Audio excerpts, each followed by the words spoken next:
Olá pessoal, aqui é a Tamiris Mascarenhas. Hoje nós vamos falar um pouquinho sobre edição de livro, e a gente trouxe um convidado que já trabalha um tempo com isso, mas eu vou deixar ele se apresentar para nós. Então, por favor, se apresente para nós, Eduardo. Tudo bom? Bom dia para todos. Bom dia, Tamires. Eu sou Eduardo Quintanilha, né? Eu sou graduado em editoração pela USP. Já trabalho nesse mercado faz 20 anos, né? E agora também estou trabalhando no mercado digital, né? De marketing digital também, né? Então, fazendo uma dupla militância aí. Me fala, Eduardo, por favor, como que foi essa escolha dessa graduação que você fez? Como é que foi assim, essa descoberta? Ou foi uma coisa que você já queria desde novo? Na verdade, como a maioria das pessoas, eu não sabia que existia graduação em editoração. Não fazia ideia disso, né? Então, na época do vestibular, eu prestei para Ciências Sociais, fiquei na lista de espera da USP, da Unicamp, mas não consegui a vaga. E aí, e era um tempo que a lista de espera era publicada lá na universidade, você tinha que ir até lá dizer que queria a vaga. É no outro milênio isso, né? No milênio passado, né? Antes da internet. Não quero a idade isso, mas enfim, né? E aí eu fui, então esse ano eu não passei, e aí eu fui ver o manual da FUVEST, né? E lá tinha editoração. E foi paixão à primeira vista. Eu li a sinopse, eu li o que fazia, eu falei, nossa, é isso que eu quero. E aí eu fui ver que a concorrência era muito maior, né? Eu saí dos Ciências Sociais, que era 5 por vaga, né? Acho que era 100 vagas, 150 vagas, era um negócio bem alto, assim. Uma nota de corte baixa, para a editoração, que eram 28 por vaga, 15 vagas, uma nota de corte lá no alto, igual de publicidade. Mas eu falei, é isso que eu quero, e aí eu estudei pesado e consegui passar. E como que foi esse processo seu de graduação? Assim, tem as matérias específicas? Como é que foi assim, tá? Porque pelo jeito também foi uma descoberta quando você foi fazendo a graduação, né? Um pouco da profissão, essas coisas. Sim, sim. Eu estou formado já há 19 anos, né? Então a graduação deve ter mudado bastante. Mas no meu tempo, né, ela estava começando a introdução do digital e isso me interessava porque eu tinha feito técnico de informática. Eu, na verdade, quando eu entrei no curso, eu entrei pensando que eu ia ir para um lado de designer, de arte e tal, né? E depois, à medida que foi passando, eu fui me desenvolvendo mais o lado de texto, de edição de texto, né? O legal da graduação, pelo menos na USP, no tempo que eu fiz, é que você tem as matérias básicas que tratam da edição, né? Tem a parte de teoria da comunicação, tem a parte de edição de texto mais mão na massa, tem a parte de design também, tem a parte digital, né? Mas como eles entendem que editar, você pode editar qualquer assunto, né? Você pode lançar livro, pode lançar site, pode lançar blog sobre absolutamente qualquer assunto. Cerca de 40% do currículo era liberado para você fazer o que quisesse dentro da universidade. Então, 40% era de disciplinas optativas, né? Eu concentrei esse meu 40% principalmente em literatura e história, né? Que eram os assuntos que me interessavam. Teve pessoas da minha sala que focou em psicologia, teve pessoas da minha turma que focaram em administração, né?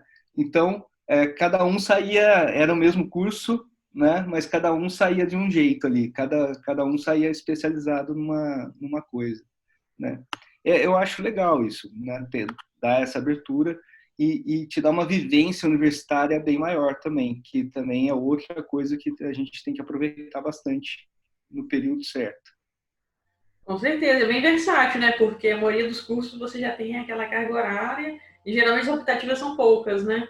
Gostei dessa estrutura, bem. E realmente, como você falou, a vivência na faculdade é Ainda mais a federal, porque você pode se transladar, né, por outros cursos e outras pessoas, outras mentalidades. É bem... Dá um crescimento pessoal bastante, né? Crescimento pessoal. É. No caso, eu fiz ECA, né? Escola de Comunicações e Artes. Então já era bem misturado, porque assim a ECA abarcava 11 cursos. E jornalismo, relações públicas, música, artes plásticas, teatro, cinema, publicidade. Então era um negócio bem diverso, porque biblioteconomia, então você ia da biblioteconomia, que era o mais formal possível, Uhum. né? Até publicidade, que era o mais mercado possível, até artes plásticas, teatro, que era o mais lúdico possível. Então era uma mistura bem interessante. A única pena é que os prédios eram compartimentados, não era tudo num prédio só. E isso deixaria muito mais interessante. Mas só a ECA ali, a faculdade que eu fiz, o instituto que eu fiz, já era bem misturado. E aí, se ainda abria isso para o resto da universidade, ficava bem legal. Legal, legal. E me conta um pouquinho, Eduardo, como que foi a sua inserção no mercado de trabalho? Como que foi, assim, essa questão sua de sair da graduação e achar uma coisa interessante que você se identificava e como hoje você foi parar onde você está? Tá, vamos lá. Eu comecei a estagiar desde o segundo semestre. No segundo semestre da faculdade, eu já comecei a fazer vários estágios, né? Comecei com um estágio e durante a faculdade inteira eu estagiei, tanto na editora, né, quanto em estágios em departamentos da universidade, mas sempre tratando dessa questão da editoração. Era, em geral, escrever textos, revisar. A informática, a internet entrou comercialmente no Brasil, foi liberada para o público em 1996. Eu sei bem porque foi o meu primeiro ano de faculdade, né? Então aquela novidade, né? Usar a internet, etc. Então foi bem assim. Bom, depois, no fim da faculdade, eu acho que estava na metade do terceiro ano, apareceu um cara lá no departamento, né, e conversou com uma amiga minha e perguntou se ela conhecia alguém que fazia jornalismo e se ela conhecia alguém do curso de editoração. Ela falou que me conhecia e passou meu nome para ele. Ele entrou em contato. E aí o cara era um advogado do mercado financeiro, né, e que tinha vontade de ter uma editora, né, como hobby, né, gostava de literatura e tal. E aí me contratou para ser a editora dele. Montou uma salinha, né? E montou uma salinha, contratou uma secretária e eu. E nessa editora eu fazia tudo, desde a escolha do papel, revisão, edição do texto, design da capa, diagramava o livro. A única coisa que eu não fazia era tradução, porque eu não tenho competência para isso. Então a gente contratava tradutor e uma revisão a gente contratava fora também. Eu fazia uma, mas contratava fora. E foi muito legal, porque assim, como eu pegava o processo de contratar o autor original até a entrada da gráfica, até escolher a gráfica, escolher papel, escolher tudo, foi uma baita escola, né? E eu fiquei um ano nisso.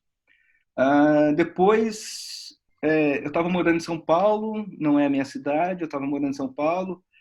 O salário que ele me pagava não era alto, e como era um hobby dele, não tinha um giro financeiro e tal, também complicado para ele, eu entendo isso, dar um salário, até porque eu era muito iniciante, etc. Então, complicou para mim. E aí eu voltei para a minha cidade, Jacareí, e fiquei professor de língua portuguesa para ensino médio, ensino fundamental 2 por 5 anos, prestando serviços ainda para ele, etc. Quando eu trabalhei para ele, né, nesse tempo, no começo lá nesse tempo, a gente editou essa coleção aqui, Filhotes. Teve um primeirinho que era um texto de uma peça de teatro, né? Aqui também é uma coleção chamada Os Grandes Dramaturgos. E aí aqui tem, no box aqui, são 12 livros. Depois a gente fez a caixa 3, a caixa 4. Mas aqui eu tenho um certo orgulho, porque nesses livros aqui eu fiz tudo, né? Diagramação, capa, escolha das imagens, né? Tudo. E aí, quando depois, na vivência, o editor, alguns escritores que eu tinha mais intimidade vinham brincar comigo, não, você está editando um cara que é fera. Eu falava assim, amigo, eu já editei Shakespeare, você não é nada. Então, esse foi os primeiros trabalhos. Bom, mas aí, como eu disse, eu saí de lá e fiquei como professor, prestador de serviço. E aí essa vivência como professor somou muito, né? Quando eu surgiu uma vaga numa editora aqui da região, de um grande sistema de ensino, né? E aí o fato de eu ter sido professor e ser editor por formação somou bastante na hora de conseguir a vaga numa editora de materiais didáticos, né?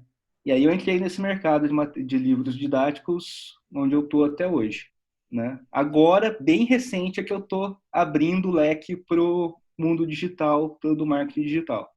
A profissão desde o início, né? Assim, quando a gente não tinha essa questão da internet, digitalização, tudo. E agora a gente está num mundo muito mais digital. As pessoas compram muito menos livro, né, físico. Para você, assim, como que foi essa transição da sua profissão? Você foi vendo o amadurecimento, a questão mesmo da introdução, né, de novas ferramentas? Eu sempre tive no mundo do livro impresso, eu sempre tive um pouco na vanguarda disso, porque eu fiz técnico de informática. Então, aparecia novas ferramentas, eu já aprendia muito rápido e às vezes mais rápido que... Eu lembro que quando surgiu o Acrobat, o PDF, o arquivo PDF, eu fiquei super empolgado. Eu falei, nossa, que legal, um arquivo que pode abrir em qualquer coisa, que não vai dar erro. Porque antes, você fazia a diagramação do livro no programa tal, e você soltava um arquivo que eles chamavam de arquivo fechado.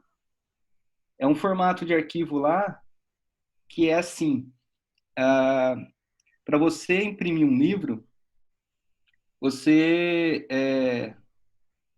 termina ele no computador, imprime no papel para você fazer a revisão. Ok. E para você imprimir na gráfica, você manda um arquivo, eles imprimem as chapas para fazer a impressão na máquina gráfica.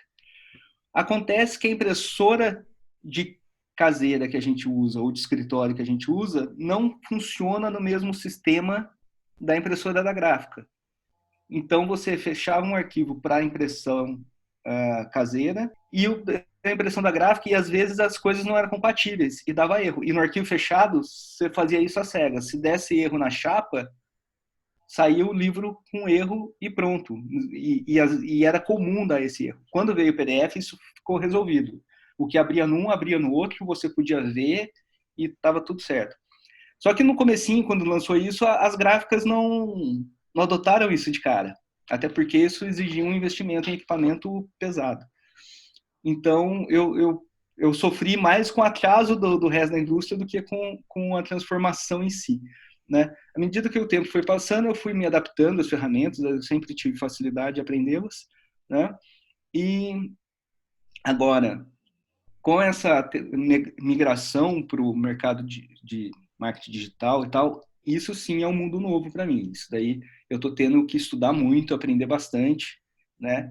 E eu acho que vou ter que continuar estudando, como todo mundo está tendo que estudar, porque uma coisa é o mercado de edição de livros que nasce como mercado lá em Gutenberg, 1500 e qualquer coisa. Ele está muito amadurecido, né? Já é uma coisa muito antiga.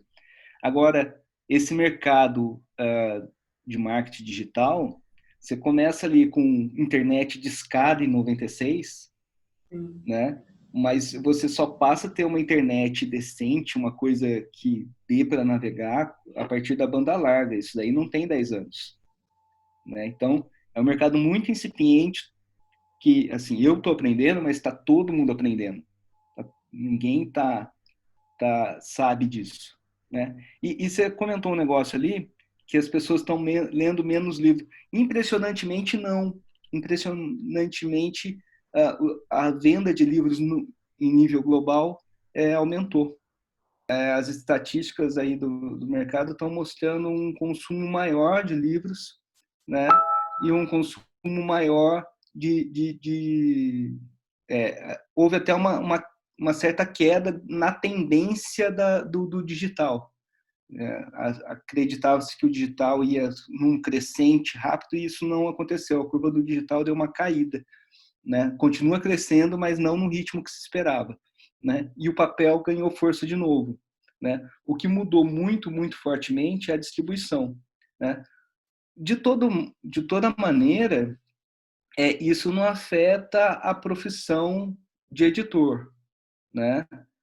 Uma coisa é o físico, a maneira que o conteúdo é distribuído, se é, né, ela começa lá nas tabuletas de barro, lá na antiguidade, depois vira papiro, depois vira esse formato de livro que a gente chama de livro, na verdade é só um formato chamado códice. Livro é o conteúdo.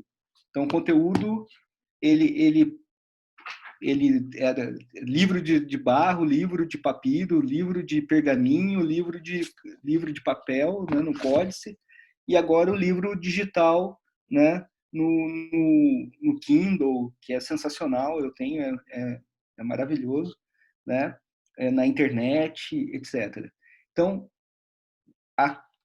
cuidar do conteúdo, ser responsável pelo conteúdo, tratar o conteúdo da melhor maneira para o público, né? Organizar como é que a imagem vai, como é que o texto se comunica, o compartilhamento, isso vai seguir para sempre, né? Alguém que faça esse trabalho, hoje tem alguns nomes, né?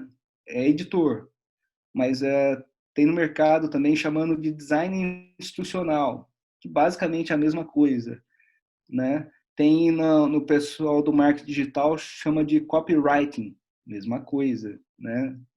Tudo isso é editar. Eles só estão dando nomes diferentes para um mesmo trabalho, né? Cada um tem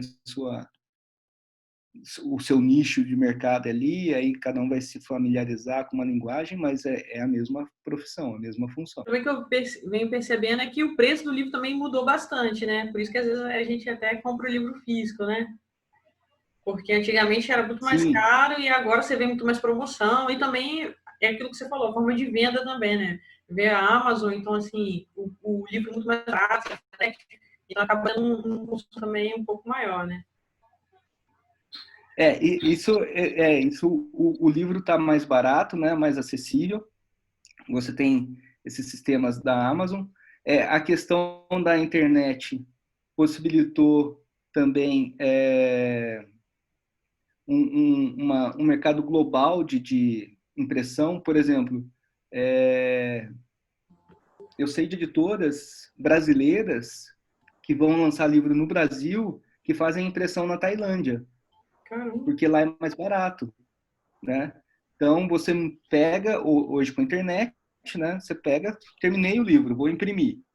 Você pega, manda um e-mail para a gráfica da Tailândia, né? Ela imprime e depois você recebe por navio daqui alguns meses. E isso é mais barato que imprimir no Brasil devido à carga tributária. Apesar do papel do livro ter isenção fiscal e que há um projeto aí de acabar com isso, né? O que é um equívoco, né?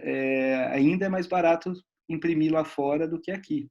Então tem esse aspecto que também favoreceu, né? E a distribuição.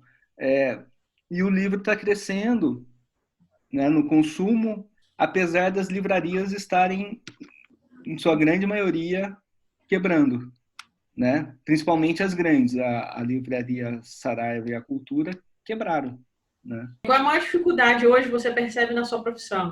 Hoje, no contexto da pandemia, né, que pode ser que essa entrevista seja assistida daqui a um tempo, mas hoje, no contexto da pandemia, a maior dificuldade é que houve uma contração econômica. Então, muitos projetos foram congelados, né, e as empresas estão contratando menos profissionais, tanto o interno quanto prestador de serviço, né? Então, alguns projetos que estavam para sair e tal não saíram, né? Outro problema, outra dificuldade que está tendo nesse momento é uma questão da gestão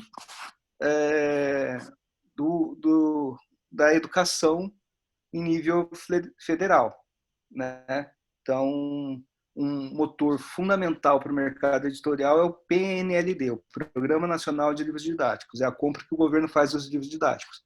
Então, nesse momento, isso daí está bastante prejudicado, né, por conta do contexto aí político, né? Então, as editoras estão com o freio de mão puxado, né, por conta disso. Do ponto de vista do profissional que está se inserindo nesse mercado agora, eu acho que o maior problema é não ter uma formação específica para isso, né? Existe o curso de editoração na USP, como eu disse, que tem 15 vagas por ano. Existe o curso na Federal do Rio de Janeiro. Existem outros cursos em universidades particulares, mas é muito pouca gente formada em editoração, né? Normalmente é o pessoal de outras áreas, e a formação, mesmo em editoração, ela não é voltada para o mercado de livros didáticos, que é o mercado maior dessa. Então, essa desconexão da formação com o profissional é grande, né? Todo mundo tem que aprender na prática, né? Então, esse é um problema, a questão do currículo, do currículo, né? Da educação formal. E outra questão que eu tenho percebido é que você tem ou dois extremos, né? Ou pessoas muito com uma formação muito prática, né? Com pouca base teórica, e isso dificulta, porque o editor ele trabalha ali em colaboração com o autor, e muitas vezes ele é quase um coautor, né? Você pega o que o escritor escreveu e dá uma transformada e tal. E não dá para ficar voltando tudo pro autor, porque não dá tempo, a produção tem que andar, né? Então ele tem que ter competência para mexer ali no texto como quase coautor muitas vezes, né? Então, às vezes a formação é muito prática e falta a base teórica para ter a capacidade de fazer isso, ou o esquema oposto. A pessoa é muito acadêmica, tem alguém que foi contratado como editor de história. Ela é doutora em história, mas ela não tem nenhuma prática para olhar para o público para qual ela está escrevendo, que é uma criança de ensino fundamental com 11 anos, e escrever. Então, ela escreve aquela coisa cheia de remissões, como disse o teórico tal, como disse o teórico tal, e fica aquela coisa cheia de nota de rodapé num texto para uma criança de 11 anos. Então, você tem os dois extremos aí, né? E aí, nesse aspecto, é uma falha de formação que só é compensada depois no exercício prático da profissão. E agora trabalho com livro didático. Você pode falar um pouquinho da especificidade de cada área, assim, das diferenças? Se tem também alguma, como é que foi? Sim. Bom, tem sim. O livro de livraria, no caso, o romance, a poesia, os livros de ensaios sociológicos, de economia, de tal, eles, em geral, têm um foco bem mais simples, vamos dizer assim, né? Ele é um material único, no sentido de ele não tem muitos produtos agregados a ele, né? Você tem ali o livro em si e algumas peças de marketing para você promover esse livro e pronto, resolvido. O, o, o livro didático, ele é um produto muito complexo, ainda mais hoje, né? Porque além do livro em si, você tem uma série de produtos derivados. Você tem um plano de aula que vai para o professor, você tem o livro já nasce de um conjunto de coisas complicadas. Complicadas, assim, no sentido de serem grandes e complexas. Você tem que cumprir uma legislação da educação básica. Então, você tem que atender os requisitos. Hoje tem a BNCC, Base Nacional Curricular Comum, né? Tem a BNCC. Você tem a lei de diretrizes e bases, tal. Tem que atender esse aspecto legal. Você tem que ter o conteúdo ali da disciplina que está sendo tratada, química, física, matemática, português, etc. Você tem que pensar no professor e pensar no aluno, na linguagem que atenda essas duas pessoas, que são duas pessoas hoje, nessa geração, totalmente diferente. A maior parte dos professores não é milênio, e a maior parte dos alunos é nativo digital. Então, são dois universos. Daqui a pouco isso se acomoda, né? Vai estar todo mundo meio na mesma página, mas por enquanto não. Então é difícil. Um livro também exige cada vez mais a interação com objetos digitais, vídeo complementares, animações, infográficos, etc. E aí você tem que fazer um plano de aula amarrando tudo isso. Então, o livro didático é bem mais complexo. E para ajudar a aumentar essa complexidade, um livro é sempre didático, especialmente nas áreas humanas, né? E em especial literatura e artes, você sempre tem que contar com obras de terceiros. E isso, então, a foto de uma obra de arte, o texto de uma poesia de um autor famoso, etc. E isso é um grande parto, né? Porque, apesar de haver alguns autores que estão em escritórios de direitos autorais, de licenciamento de direitos autorais muito organizados, etc., uma grande parte dos autores é uma bagunça. Ou o cara está vivo e ele é bagunçado por si só, porque ele não tem um profissional cuidando disso para ele, né?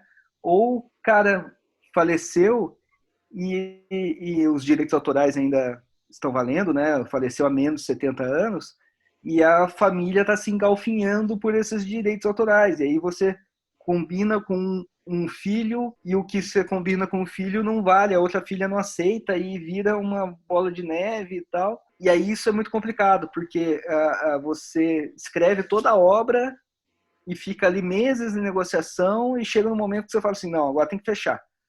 Não dá mais para negociar. E aí, vai ou não vai? Não, não vai. E aí você tem que trocar, refazer metade de um capítulo porque aquele poema não vai entrar mais, né?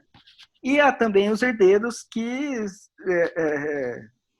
acham que querem comprar um mundo em cima da obra daquele herdeiro. Então cobram preços totalmente fora da realidade. Pensando que um livro tem que ter muitos e tal, a pessoa...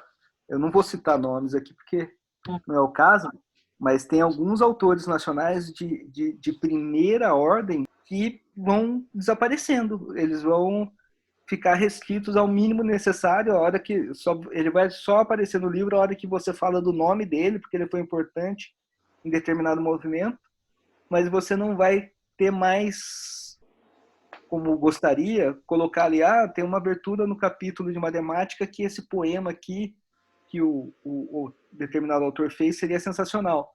Você não vai usar porque é muito caro. Você não vai usar. Então, alguns herdeiros estão matando os seus ancestrais, né? Então, privando a gente de ter contato com eles. É uma pena. Então, o livro didático é o produto mais complexo do editorial, né?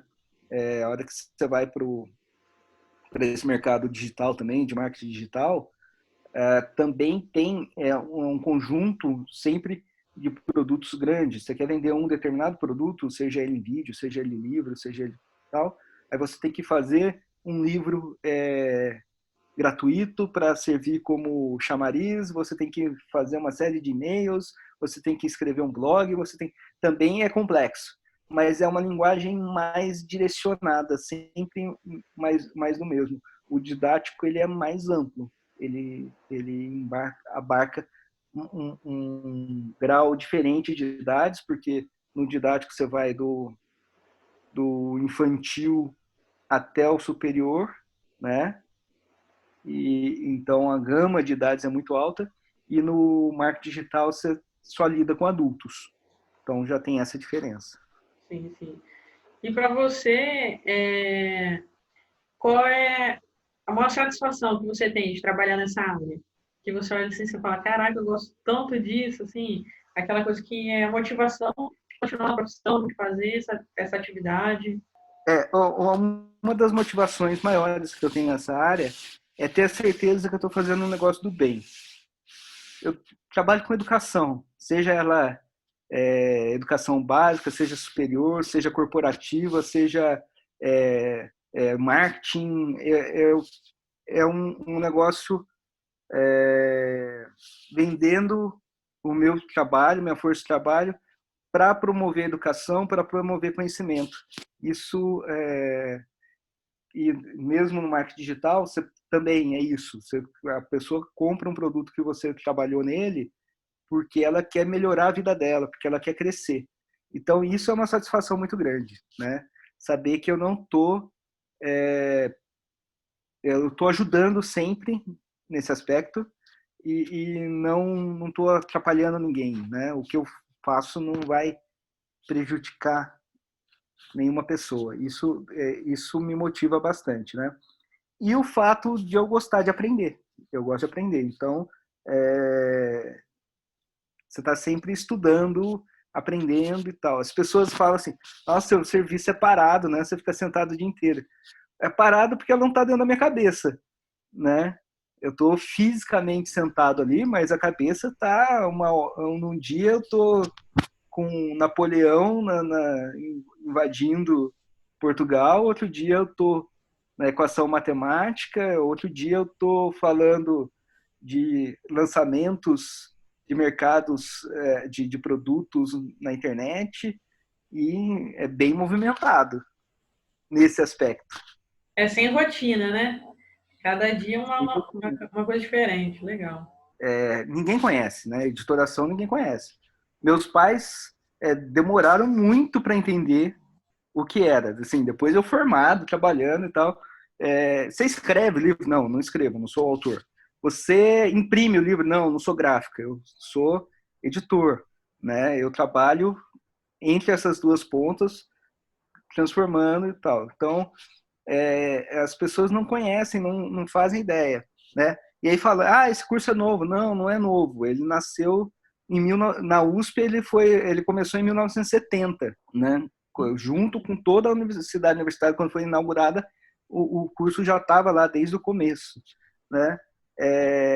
A profissão é nova. Não, também não é nova, né? Já estão inventando um nome novo para ela, mas ela não é nova. Ela surge lá com os escribas no Egito. Aí, se você quiser ser um pouquinho mais rigoroso, a gente pega Gutenberg como editor, assim, se você for mais estrito senso. Mas se abrir um pouco, você vai lá na Mesopotâmia, Egito, os escribas, etc., os copistas da Idade Medieval. Então, é uma profissão antiga que todo mundo usa dela, porque você tem editor no jornal, você tem editor no telejornal, você tem editor todo mundo usou livro didático, todo mundo, e as pessoas acham que o livro brota na mesa delas, assim, né? O autor, o escritor escreve ali na máquina de escrever e o livro surge lá bonitão, com as ilustrações, projeto gráfico e tal. né, com licenciamento, com tudo, brotado do nada, né? Então, realmente, falta conhecimento, né? Tanto é que não foi difícil para o mercado de trabalho inventar novos nomes. Design institucional. É editor, né? Só que a identidade da profissão editor é fraca, então conseguiu sobrepor. Esse nome conseguiu se sobrepor para o mercado de trabalho, né? Em geral, uma desculpa meio para pagar um salário um pouco menor, né, do que se pagaria por um editor. Copywriting também é uma modalidade de editor, que é do mercado digital aí. É a mesma coisa. Falta realmente uma divulgação maior da profissão. Sim, sim. Eduardo, a gente já está encaminhando para o finalzinho. Legal. Obrigado, tá? Por você se dispor, falar um pouco para a gente. Achei muito rico aqui. Se eu pudesse, eu ficava aqui amanhã toda conversando com você, que tem várias dúvidas, várias coisas assim, bem legais. Mas depois a gente pode pensar também em outros formatos, né? De poder trazer um pouco mais a profissão. Porque é muito rica as coisas que você trouxe, né? E um público nosso também é muito quem está. A gente tem dois tipos de públicos, né? Quem está saindo do ensino médio e entrando para uma faculdade, ou seja, está escolhendo ali uma profissão. E a gente também tem muita gente que está saindo da faculdade e entrando para o mercado de trabalho. Você pode dar uma dica para esses dois públicos? Para quem está querendo escolher uma profissão e para quem está se inserindo no mercado? Eu acho que é óbvio, você escolhe alguma coisa que você tem paixão, né? E muito cuidado em cair na armadilha de quem promete só o curso prático, né? Não caia nessa armadilha. A teoria é aquilo que você carrega para o resto da vida e a universidade é onde é o momento de você se abastecer de teoria. Depois você não vai ter tempo para fazer isso na sua vida profissional, é muito corrido, né? E a teoria você carrega para o resto da vida. O prático, amanhã ou depois a tecnologia muda e as ferramentas mudam e você fica para trás se você tiver só o prático. Você fica obsoleto, né? Acontece como aconteceu em determinado momento com o operador de máquina tipográfica.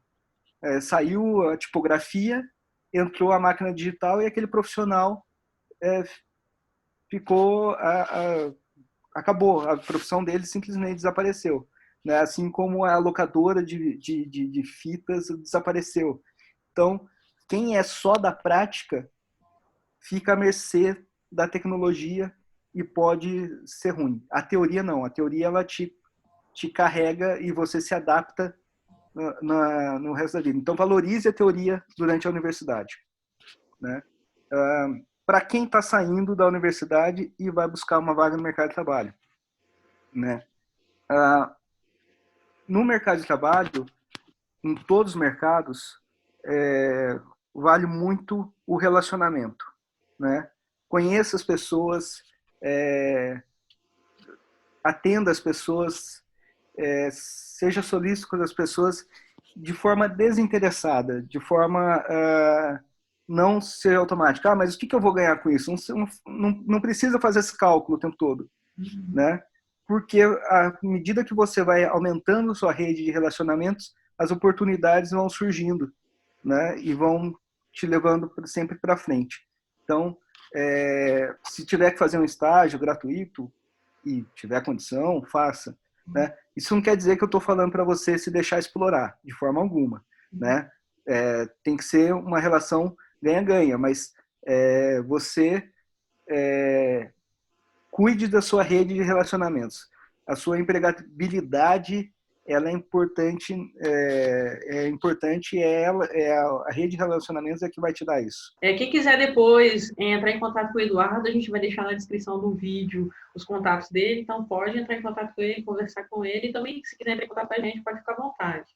Muito obrigada, Eduardo, por todo o seu conhecimento, ter compartilhado aí com a gente, acrescentou bastante, trouxe uma percepção, né, sobre essa profissão, foi muito boa. Muito obrigada, Eduardo.